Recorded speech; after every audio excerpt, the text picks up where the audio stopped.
आपली उपस्थिती कोणाला जाणवली नाही तरी चालेल, पण आपल्या अनुपस्थितीची उणीव जाणवली पाहिजे. काय बोलायचे हे आपले ज्ञान ठरवते, कसे बोलावे हे आपले कौशल्य ठरवते, किती बोलावे हे आपला दृष्टिकोन ठरवतो. परंतु एखादी गोष्ट बोलावी की नाही हे फक्त आणि फक्त आपल्या मनावर व परिस्थितीवर अवलंबून असते.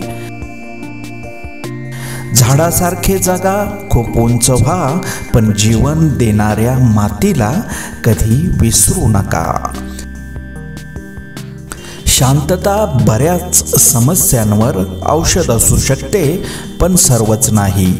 जेव्हा मान, सन्मान आणि स्वाभिमानावर वार केले जातात, तिथं तोंड उघडल्याशिवाय पर्याय राहत नाही.